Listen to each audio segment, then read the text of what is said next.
Mais ou menos isso, né? Até parece, tá bom. Nós estamos com esse novo tema. Nosso novo tema é Enfrentando Gigantes. Precisamos ter em mente que nem todos os gigantes são facilmente observáveis. A gente não discerne facilmente. Por que é assim?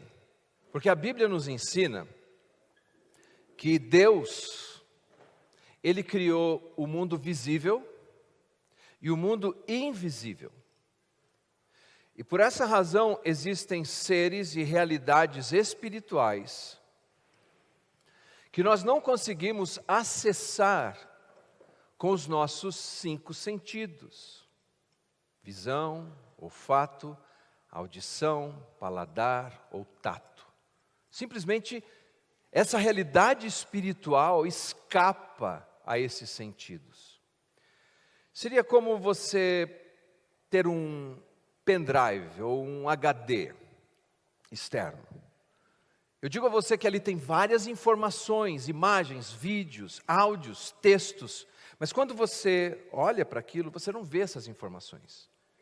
Você não pode acessar essas informações, ainda que você coloque na boca e o sabor ou olhe, não é possível, porque está além desses sentidos. Para você poder acessar aquela realidade que está oculta, que está invisível, você vai precisar de um computador, para que isso seja traduzido de maneira que você entenda aquela realidade. Eu me lembro quando uma vez eu estava conversando com o reverendo Willis, pai da Julie, meu sogro favorito, e conversando com ele, ele falou: "Ô Leandro, mas onde que estão essas informações?" Eu falei: "Estão nas nuvens." Nas nuvens. Eu falei: "Não é exatamente essas nuvens."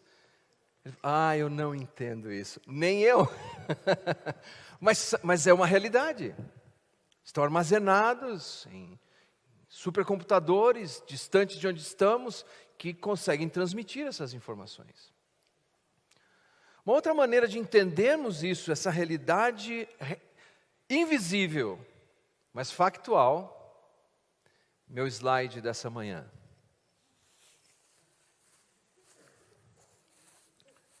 O culto não está sendo patrocinado pelo supermercado Verã, mas se você tem contato, diga a eles que eu fiz esse merchan e nós aceitamos apoio e contribuição. Bom, aqui temos essa sacolinha.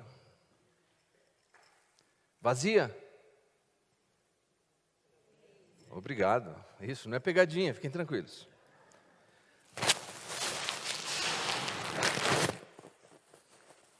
Vazia?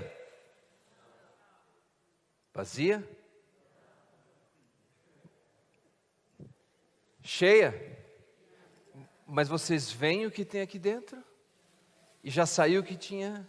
Bom, majoritariamente sim. Espíritos. Essa é a palavra que você precisa ter em mente. A palavra hebraica para espírito é ruach. Grego é pneuma. E significa ar, vento. Aquilo que você não pode ver.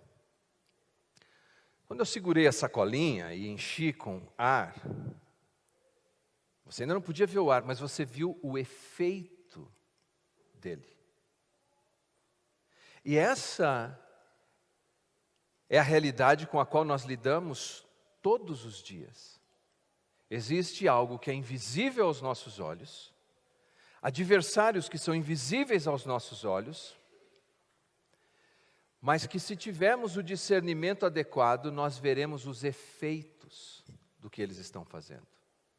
Então, nessa manhã, nós vamos considerar alguns textos da Bíblia para entendermos isso. Essa realidade espiritual que Deus criou, de modo geral, é chamado de seres angelicais.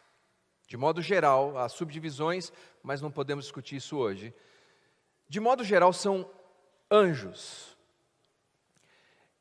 Esse grupo geral é dividido entre anjos eleitos, aqueles que são fiéis a Deus, e anjos caídos, seres espirituais que se rebelaram contra Deus.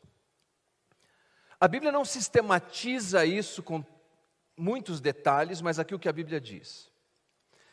Deus criou um anjo reconhecido pelo nome de Lúcifer, um ser de luz.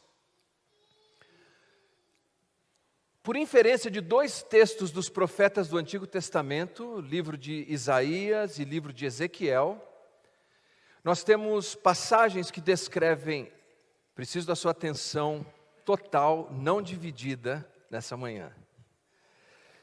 Esses 2 profetas descrevem 2 reinos humanos, 2 reis humanos, um da Babilônia, outro da Pérsia. E ao descrever estes reis que eram orgulhosos e poderosos, a descrição dele extrapola os limites da realidade humana. Como por exemplo, eles são chamados de querube ungido, uma designação angelical. Eles são descritos como habitando no jardim de Deus, o Éden. E nessas descrições, nós podemos ver que além da informação histórica, da narrativa, há a descrição de um outro ser poderoso que está por trás destes monarcas da época. Lúcifer, nos é dito nessas passagens, por inferência, que foi o primeiro ser no universo a se rebelar contra o Criador, contra Deus. E a raiz do pecado dele foi o orgulho. O orgulho dele fez com que ele caísse. Então, no Novo Testamento, nós encontramos outras passagens que falam dessa queda. Uma delas é quando Jesus ouve dos seus discípulos que até mesmo os demônios estão submetendo-se ao nome de Jesus. E Jesus diz: eu via Satanás caindo do céu como um raio. A queda de Satanás. Em 2 epístolas, cartas pequenininhas do Novo Testamento, a carta de Judas e a 2ª carta de Pedro, nós temos a descrição de anjos que caíram, que não guardaram seu estado original. Estes anjos descritos na 2ª carta de Pedro e na carta de Judas, eles estão presos em trevas. Provavelmente, estão comigo aí, digam amém. Provavelmente, estes anjos que estão aprisionados não estão em atividade no momento. Mas nós sabemos que outros anjos, e talvez não estejam em atividade, é importante esclarecer, talvez por causa do tipo de pecado que cometeram, ou por causa do poder que eles têm. Mas há outros anjos caídos que estão ativos. E que estão ativos desde o Antigo Testamento e nos dias de Jesus. Nós vemos isso à medida que observamos, por exemplo, Jesus exercendo o seu ministério de exorcismo. Libertando as pessoas da opressão dos seres que passaram a ser chamados de, genericamente, demônios. Abra sua Bíblia na carta de Paulo aos Efésios, capítulo 6, versículo 12.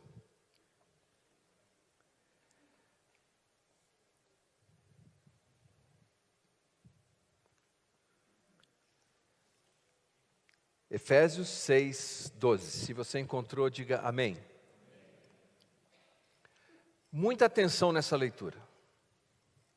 Porque a nossa luta não é contra o sangue e a carne. Outra tradução, acho que é a nova tradução na linguagem de hoje, se a minha memória não trai, diz contra pessoas humanas. É correta essa tradução. Contra a carne e o sangue. E sim contra principados e potestades, contra os dominadores deste mundo tenebroso. Note. Contra as forças espirituais, pneumáticos, invisíveis, do mal nas regiões celestes, principados, potestades, dominadores, forças espirituais do mal. Cada tradutor escolhe uma palavra diferente, mas a essência é exatamente essa.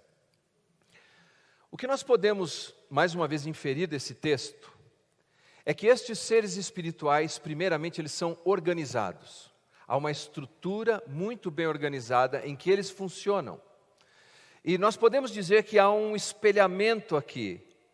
De um lado, anjos eleitos, organizados, que têm uma estrutura, E do outro lado, anjos rebeldes que seguem Satanás. Uma referência que costuma se usar para falar da queda desses anjos no geral seria Apocalipse. Diz assim que quando Satanás caiu, o dragão trouxe na sua cauda 1/3 das estrelas do céu.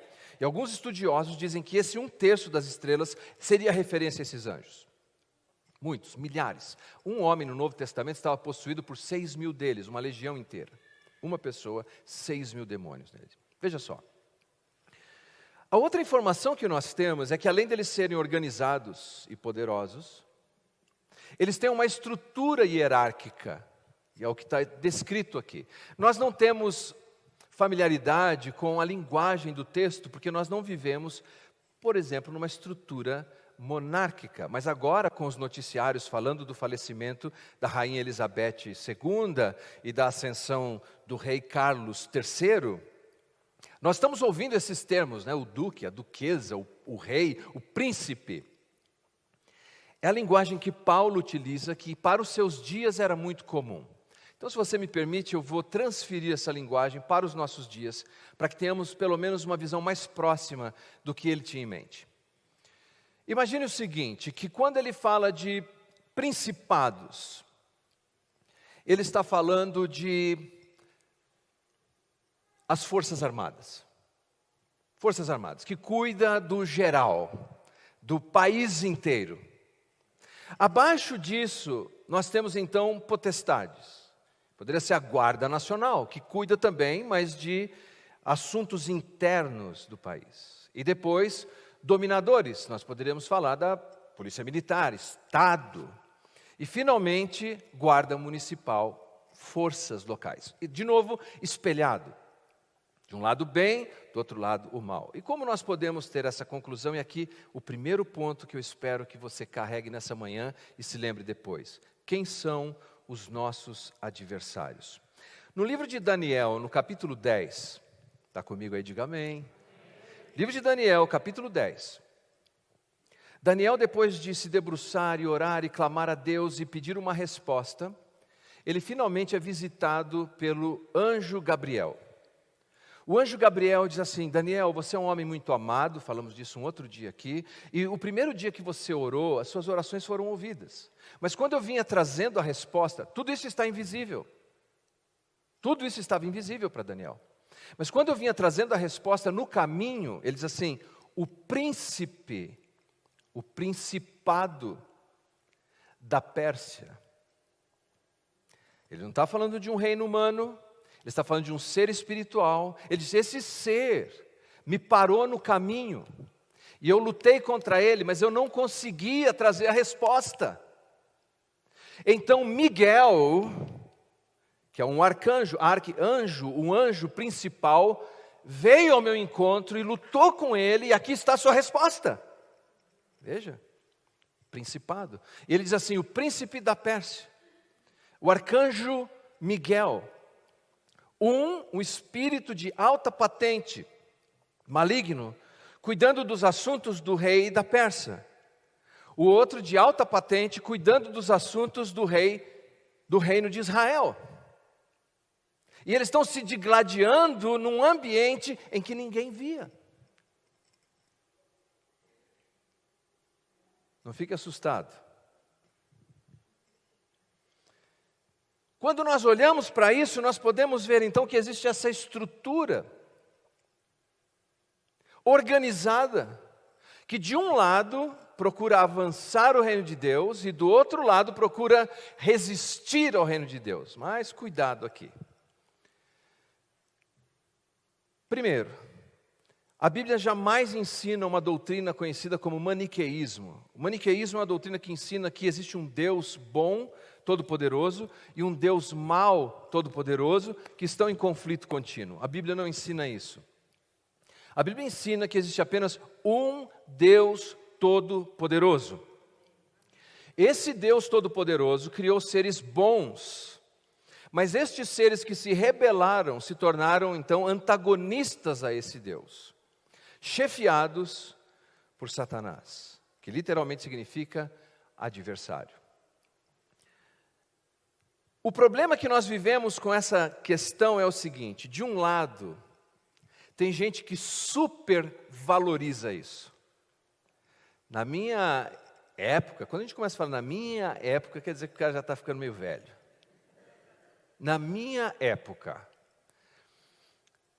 as pessoas ficaram tão fascinadas com isso que a gente chama de o oculto, porque é aquilo que não se pode ver, que passaram a atribuir atividade demoníaca a qualquer coisa. A qualquer coisa. Viam demônio até no buraco da fechadura. Um dia eu fiquei tão irritado que eu cheguei com uma camiseta nova na igreja e o rapaz disse: essa camisa é do demônio. Eu falei: não, essa é minha, eu comprei, ele deve ter outra parecida. Isso é uma supervalorização das atividades espirituais malignas. Não queremos isso. Isso leva ao fanatismo e a vários desvios de comportamento e de fé. Mas o outro lado e o outro extremo é o que eu chamo de subvalorização dessa realidade. Nunca se fala nisso, não acredita nisso, não considera isso. E se tem uma coisa que o diabo gosta, é dessa discrição, de poder agir sem que se reconheça a sua obra. A Bíblia nos ensina que essa é uma realidade organizada, é uma realidade hierárquica, e eu e você estamos engalfinhados no meio disso. Então, qual é a nossa batalha? Primeiro, vimos brevemente quem são os nossos adversários. Qual é a nossa batalha? Este mundo é um mundo energizado e influenciado por Satanás. A palavra mundo é sistema. Por exemplo, no Evangelho de João, no capítulo 16, versículo 11, a Bíblia diz assim, que Satanás é o Deus deste mundo. Na segunda carta de Paulo aos Coríntios, capítulo 2, versículo 11, ele é chamado o Deus deste tempo. Na primeira carta de Paulo a Timóteo, capítulo 4, versículo 1, nos fala de doutrinas de demônios. Então, vamos pensar o seguinte. Jesus disse que Satanás é o Deus deste mundo. Você está comigo? Diga amém. Mais tarde, Paulo diz que ele é o Deus deste século, deste tempo. E Paulo diz que ele avança doutrinas, ensinamentos de demônios. O que significa isso? Jesus não disse que ele é o Deus dessa terra, ele disse que é o Deus desse mundo. A palavra mundo é cosmos, significa sistema. Quer dizer que Satanás construiu um sistema anti-Deus, contrário a Deus. E por meio deste sistema chamado mundo, ele cria influências sobre a vida das pessoas. Então eu e você somos expostos todos os dias. Quantos dias? Todos os dias a essa influência, que vem por diversas maneiras. Vem por meio do que nós consumimos da cultura, vem por meio de diálogos que temos, vem por meio da literatura, vem por meio de um bate-papo com alguém. Continuamente, este sistema está operando para trazer aquilo que é contrário a Deus, contrário à fé, a fim de nos seduzir. Como ele faz isso com cada pessoa? Por meio daquilo que a Bíblia chama a carne. Mas a carne não é o nosso corpo físico. Jesus tinha corpo físico, sim ou não? Sim, Jesus tinha um corpo físico. Mas Jesus tinha pecado? Não, a Bíblia ensina que Jesus não tinha pecado. Carne significa natureza pecaminosa. Aquela canalice secreta que todo ser humano tem. Aquela inclinação para fazer o que é mal. Por meio deste sistema, por meio de seus agentes, ele acessa aquilo que nós temos de fragilizado, que é a nossa natureza pecaminosa. Tudo bem?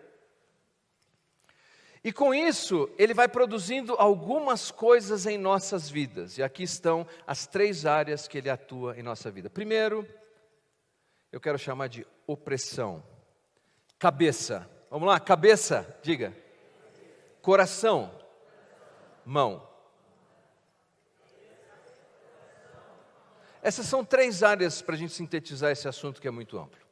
Segunda carta de Paulo aos Coríntios, capítulo 4, versículo 4, diz assim, falando de Satanás, do diabo: ele cegou o entendimento dos incrédulos, para que lhes não resplandeça a luz do evangelho da glória de Cristo, qual é a imagem de Deus. Cabeça. Cegou o quê? Cegou o entendimento, para que não lhes resplandeça a luz do evangelho da glória de Cristo. Mas note, ele diz assim que cegou o entendimento dos incrédulos. Quando você tem fé, quantos têm fé aqui nessa manhã? Que bênção, ótimo. Quando você tem fé, você confia em Deus, você confia nas promessas de Deus, a sua mente é iluminada. Você passa a discernir a realidade espiritual. Você passa a enxergar coisas que não via antes. Era isso que Jesus falava para os fariseus, para os saduceus. Eram religiosos, mas eram cegos. Quando você tem fé, quando você crê naquilo que Deus diz, Ele ilumina a sua mente. Vai iluminando cada vez mais e você passa a enxergar mais. A incredulidade faz o contrário. Quando você vai se tornando incrédulo em relação à palavra de Deus, às coisas de Deus, os assuntos de Deus, a vida de oração, a vida de devoção, o que faz Satanás? O inverso. Ao invés de luz, ele traz sobre a sua mente trevas. Ao invés de abrir os seus olhos, ele traz cegueira. E quando nos damos conta, então a primeira coisa que ele vai atacar é a nossa mente, cabeça. Vamos usar essa palavra para ficar fácil de lembrar, cabeça. Por exemplo, em Marcos capítulo 4, versículo 15, nós lemos assim. Jesus está explicando aqui a conhecida parábola do semeador. Ele está explicando aos discípulos. Um desses itens diz assim: são estes os da beira do caminho, onde a palavra é semeada, a palavra de Deus. Enquanto a ouvem, logo vem Satanás e tira a palavra semeada neles. Perceberam? Satanás tem o objetivo de manter as pessoas na incredulidade. Não acredite na palavra de Deus, não acredite no que diz a Bíblia, não acredite nesses elementos da fé, não acredite nisso. Aí ele consegue cegar a pessoa. E quanto a semente da palavra de Deus está sendo lançada, ao mesmo tempo ele está tentando tirar essa semente. Vou perguntar para vocês, nesse momento vocês acham que Satanás está tentando tirar a semente da palavra de Deus do coração de pessoas que estão aqui? Agora? Nessa manhã? Sim. Jesus disse, enquanto se prega, eles estão trabalhando para tirar. E pode ser algo tão inocente, tão ingênuo, eu não sou legalista, quem me conhece sabe disso. Pode ser tão inocente como uma mensagem de WhatsApp que chega agora. Pode ser tão inocente quanto um pensamento que cruza sua mente e te traz a distração. E quando você vê, a semente que estava sendo plantada foi retirada. Primeira carta de Paulo a Timóteo, capítulo 3, versículo 6. Nós falamos primeiro de cabeça, agora vamos falar de coração. Primeira carta de Paulo a Timóteo, capítulo 3, versículos 6 e 7. Ele diz assim, falando daqueles que são separados para o exercício do presbitério, do episcopado na igreja, ele diz: não seja neófito, novo convertido, que não seja um novo convertido, para não suceder que se ensoberbeça e incorra na condenação do diabo. No mesmo tipo de condenação do diabo. A ideia aqui é que alguém que passe a exercer um ministério público e seja muito noviço, muito verde, ele passe a sentir um orgulho muito grande daquela função que desempenha. E quando ele começa a exercer com orgulho aquela atividade, ele se associa ao primeiro pecado de Satanás e incorre no mesmo tipo de condenação. E nós vamos ver na sequência do texto, não hoje, mas se você continuar lendo, que ele acaba sendo então energizado pelo próprio Satanás. Nossa cabeça, nosso pensamento, as nossas ideias, tira coisa boa, põe coisa ruim, e depois ele quer acessar o que? As nossas emoções, o nosso coração. Nesse caso específico do meu exemplo, o orgulho. E quando finalmente ele consegue nos enredar com isso, vamos para o terceiro item, mãos. Segunda carta de Paulo a Timóteo, capítulo 2, versículos 25 em diante. Olha só. Aqui Paulo está orientando Timóteo como lidar com pessoas que estão na dúvida na igreja, meio rebeldes. Ele diz assim: disciplinando com mansidão os que se opõem, na expectativa de que Deus lhes conceda não só arrependimento para conhecerem plenamente a verdade, agora muita atenção, mas retornem à sensatez, livrando-se eles dos laços do diabo, tendo sido feitos cativos por ele para cumprirem a sua vontade. Perceberam? Cabeça, a influência de Satanás, pondo o que é ruim, tirando o que é bom. Coração, alterando as emoções. E terceiro, mãos. Agora essa pessoa está escravizada. Agora ela faz o que o diabo deseja. 3 estágios: mente, coração, mão. Agora a pessoa passa a se alinhar e agir como deseja o diabo. Em casos extremos, você está comigo aí, diga amém. Em casos extremos, isso nos leva aos quadros de possessão. Falei de opressão. O crente, a Bíblia nos ensina que ele não é possuído, ele pode ser oprimido. Mas em casos extremos, pessoas não crentes podem se portar sob possessão. Opressão é de fora para dentro. Possessão de dentro para fora. Olha um exemplo interessante em João, capítulo 13, versículo 27. Nós lemos que na ceia, João 13, 27, na ceia, Satanás possuiu Judas. Entrou no coração de Judas, ele ficou possesso. Judas não era responsável pelo que fazia, por ter sido possuído. O que vocês acham? Sim ou não? Sim.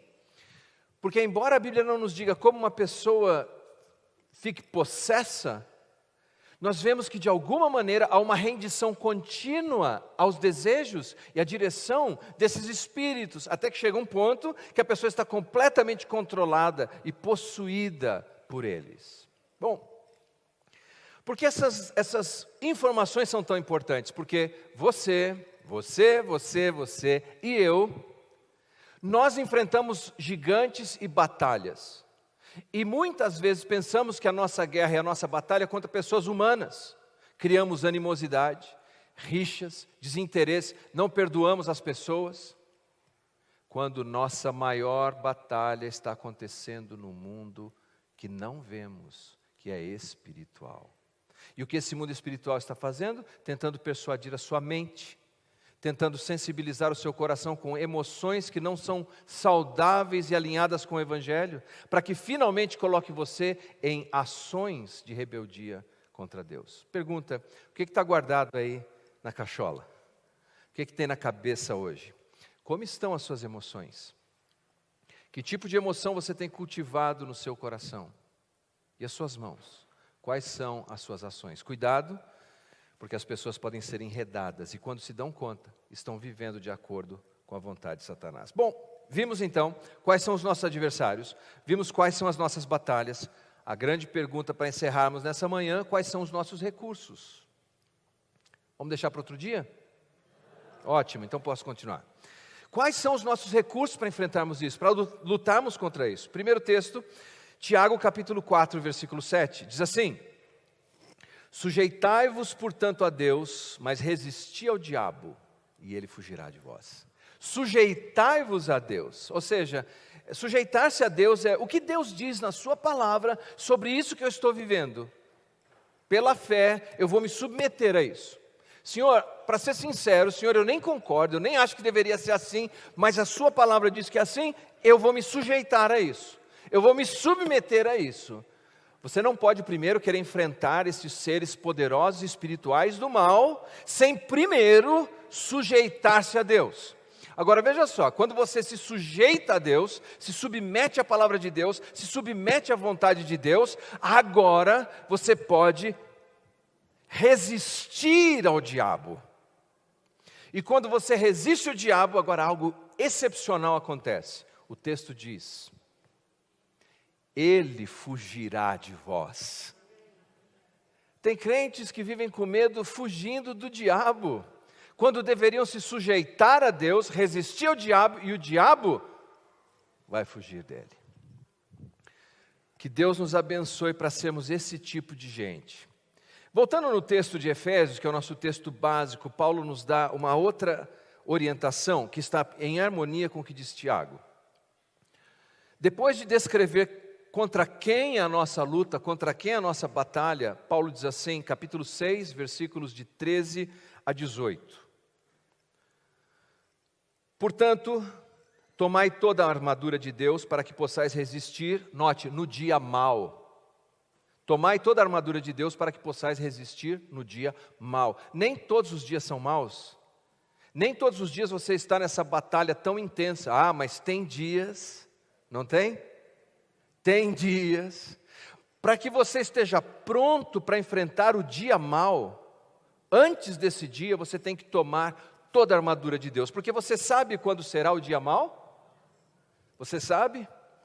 Não, nenhum de nós sabe quando será o dia mau. De repente você se dá conta e aquele é o dia mau. Precisa estar vestido com toda a armadura de Deus. Ele diz assim: e depois de ter desvencido tudo o que aconteceu no dia mau, permanecerem inabaláveis, estáis, pois, firmes, cingindo-vos com a verdade, vestindo-vos da couraça da justiça, calçando os pés com a preparação do evangelho da paz, embraçando sempre o escudo da fé, com o qual podereis apagar todos os dardos inflamados do maligno. Tomai também o capacete da salvação, a espada do Espírito, que é a palavra de Deus, com toda oração e súplica, orando em todo o tempo no Espírito, e para isso vigiando com toda perseverança e súplica por todos os santos.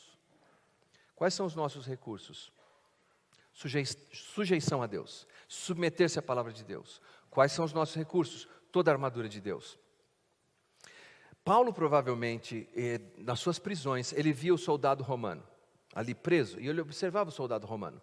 Como o soldado romano se protegia? Ele viu que ele tinha um capacete, um elmo, um escudo, uma couraça, uma espada, ele tinha sandálias bem preparadas, ele estava protegido para enfrentar os seus adversários. Paulo apanha aquela imagem da época e traduz para o nosso dia a dia. E ele diz assim: Leandro, você precisa colocar o capacete da salvação.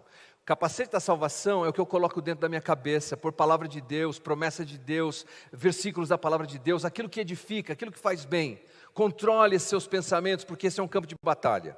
Ele diz: Leandro, coloca a couraça da justiça, a justiça de Cristo imputada por você na cruz, e a justiça prática, aquela com que você lida o seu dia a dia. Falhar nisso é abrir um espaço para a ação destes seres. Leandro, coloca o cinturão da verdade, a verdade da palavra de Deus e a verdade moral no seu dia a dia. Seja consistente com o Evangelho.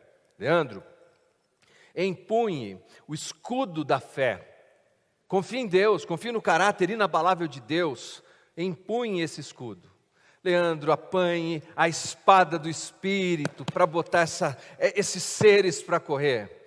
E Leandro, não esqueça de calçar os pés na preparação do Evangelho. Sabe o que é isso? A empolgação com o Evangelho. Continuar animado com as coisas de Deus. Continuar animado com o Evangelho. Quando nós vamos perdendo esse interesse, esse ânimo, pode ter todos os outros itens, mas está caminhando descalço, num ambiente que é extremamente espinhoso e perigoso. Quando todas essas peças estão no lugar, nós podemos então resistir. E qual é a nossa vitória? É meu último ponto, prometo a você qual é a nossa vitória. Versículo 11 nos diz: ficar firmes. Versículo 14 diz: ficar firmes. Efésios 6. E versículo 13 diz: inabaláveis.